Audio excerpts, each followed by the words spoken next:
தன்னை எதிர்த்து போராடுகிற அந்த மாம்ச இச்சைக்கு சாதகமாக, அதனுடைய மனவிருப்பத்திற்கு விருப்பமாக நாம் நம்முடைய சரீரங்களை, அவயங்களை, நம்முடைய உள்ளான மனுஷனை ஒப்புக் கொடுத்துக் கொண்டிருக்கிறோம். நன்றாக புரிந்து கொள்ளுங்கள், மாம்சத்தினுடைய இச்சை புறம்பானது.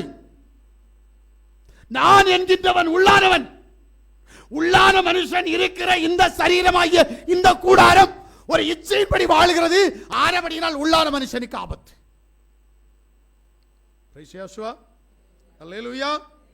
அப்ப சாபத்தீடான இச்சை உங்கள் நடுவில் இருந்து போகாத வரைக்கும் நீங்கள் சத்துருவுக்கு அடிமைகள் ஆவது நிறுத்தப்படுவது இல்லை. கண்டிப்பா சத்துரு உன் கூட தான் இருப்பான். நீ பாவம் செய்ய செய்ய செய்ய பிசாசு உன்கிட்ட போராடுவான். நிறைய பேர் நினைக்கிறது உண்டு, எதுக்கு இந்த பிசாசு என்கிட்ட வரான்?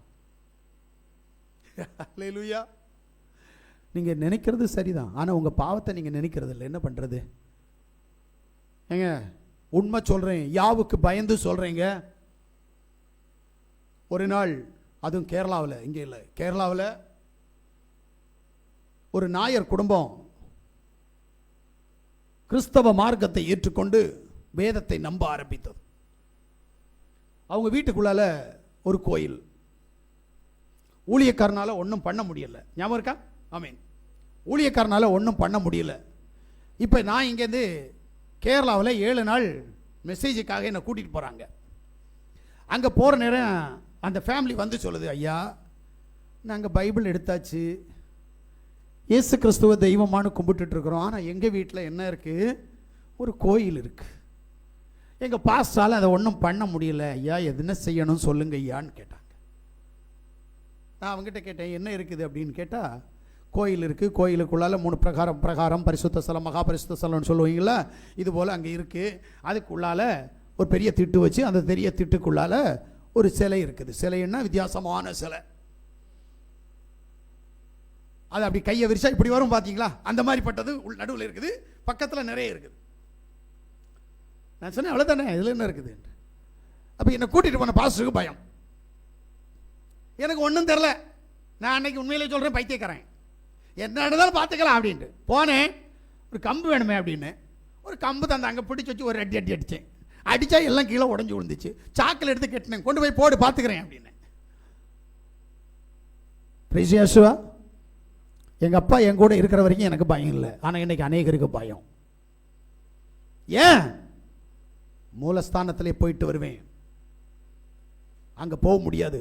பூஜை செய்கிற பூஜாரிக்கு கூட ராத்திரி போக முடியாது, மந்திரவாதிக்கு கூட போக முடியாது. ஆனால் உன்னோடு கூட உன் தேவனாகிய யாவாகிய யாஸ்வமேஷியா இருந்தா நீ சத்துருடைய வாசலை சுதந்திரித்துக் கொள்வதற்கு அங்க வரைக்கும் உள்ள போலாம். ஆனால் அது தைரியம் வேணும்.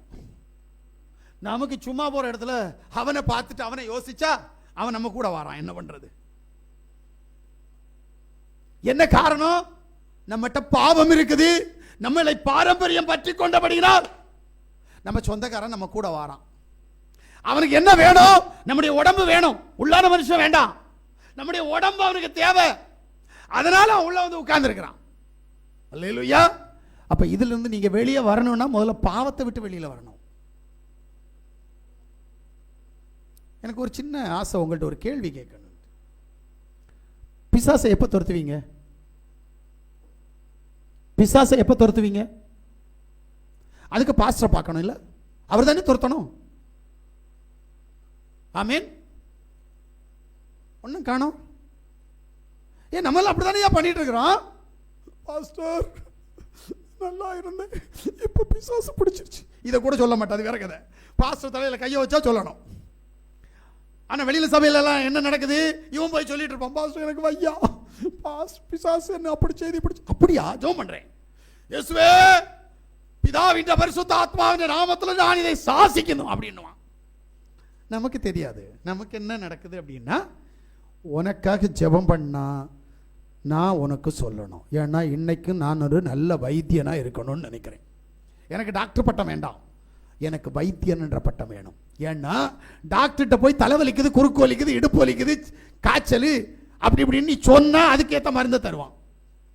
ஆனா வைத்தியன் போனா நீ எதுவும் சொல்ல வேண்டாம். உன் கையை பிடிச்சிட்டு நாடியை பிடிச்சு பார்த்தா நாடியில உனக்கு என்ன உடம்பு சரியில்லைன்னு தெரியணும். அந்த நாடியை பிடிச்சிட்டு மருந்தை தந்தாம சரியாகணும். இதான் வைத்தியம். அல்லேலூயா, அல்லேலூயா. அப்ப ரெண்டுக்கு வித்தியாசம் இருக்குல்ல. நான் வைத்தியனாக இருக்க விரும்புகிறேன். யாவாகிய யாசுவ மேசியாவுடைய வைத்தியசாலையை வச்சு நடத்திட்டு இருக்கிறேன் இப்போ. அல்லேலூயா. இங்க வர்றவனுக்கு குணம் கிடைக்கணும். அல்லேலூயா. அப்ப உன்கிட்ட என்ன பாவம் இருக்குன்னு நீ முதல்ல புரியணும். ஏன் உன்கிட்ட பிசாசு, பிசாசுனால ஏன் வியாதி, வியாதியினால ஏன் மரணம், இதை நீ அறியணும். அல்லேலூயா. இன்னைக்கு நம்ம இதெல்லாம் அறிகிறது இல்லையே, என்ன பண்றது?